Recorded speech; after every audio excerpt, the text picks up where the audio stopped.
All right, we are deep in the bowels of Columbus High School right here with, I don't know if you could tell the history of Christopher Columbus High School without John Lynsky.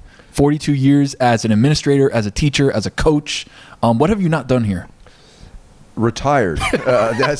As we embark on probably the most Cuban, the most Miami, the most Columbus national championship or collegiate football game ever, I wanted to get some of the backstory and some of the history of things that went on here at the school, including Coach Cristobal, Coach Mirabal, Fernando Mendoza Sr. Can you lay us out, just lay the table, the foundation of what this game means from a Columbus perspective? Well, a couple things. The past is prologue to the present, and there is a lot of history with those names you just mentioned. And the fact that the stars have aligned the way they have, the odds, as we were discussing earlier, the odds of this happening are zero. Zero. No one would believe the whole backstory to this, and Columbus High School and Heisman Trophy and at Hard Rock. I mean, come on. We've had 37 players suit up for since 1959. Wow. 10 of our guys have won 15 championship rings at Wow. Every championship team at all 5 of them have had a offensive lineman from Columbus start for them. So there you are. And now, of course, was so smart to bring back one of their own to get the program back. Right the ship. Right the ship, exactly. And that's what Mario has done. And Mario, you can't mention Mario Cristobal without mentioning Alex Mirabal. Okay? And then you go into Mario's older brother, Lou, who won 2 titles at And then you go into, obviously, Heisman Trophy winning Fernando Mendoza. Well, his father, Fernando Mendoza Sr., was teammates with Mario and Alex Mirabal, playing on the same offensive line. So let's go back in time. You've been here, again, 42 years, and you saw Mario as a kid, as a young guy, and then transitioning to becoming a man, and then obviously following his career. Do we have good Cristobal brothers stories? Because from what Dan's told me, obviously Dan also has been a bit of a historian when it comes to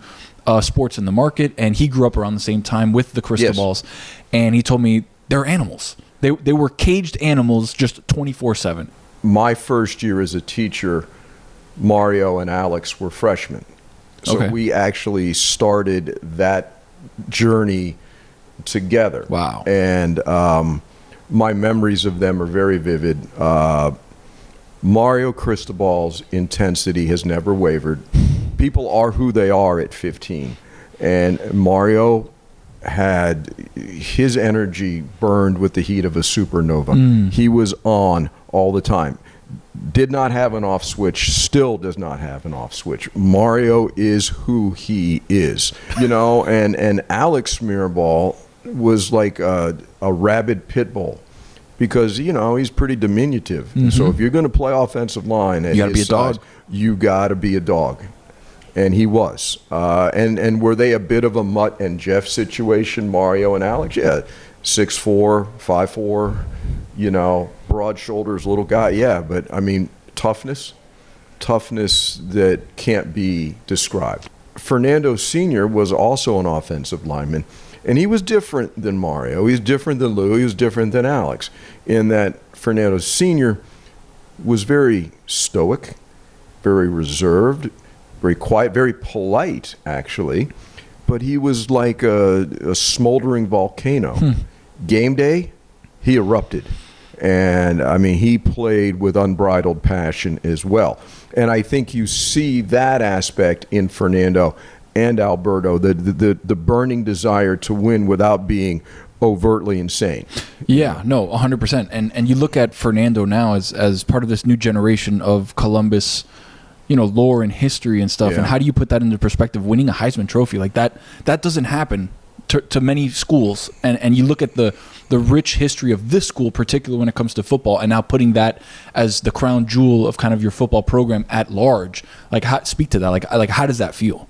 It's surreal, because no matter how good a kid is in high school, you're never bold enough to think, oh, he's going to win a Heisman Trophy. Nobody thinks. How many kids play high school football? Thousands and thousands and thousands of kids. And in Dade County and around. I mean, just the odds. You can't think that way. You can think, oh, he's going to be a very good player.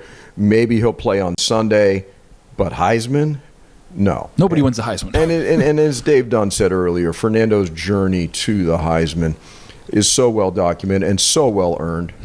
And such a positive young man, family, everything. And to see Fernando Sr. and his wife, also what they've gone through, how well their sons represent their family, this community, this school.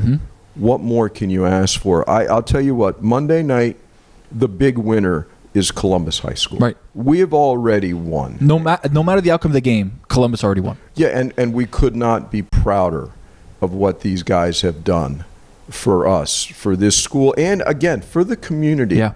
You know, when the Hurricanes win, it's funny how Miami comes together.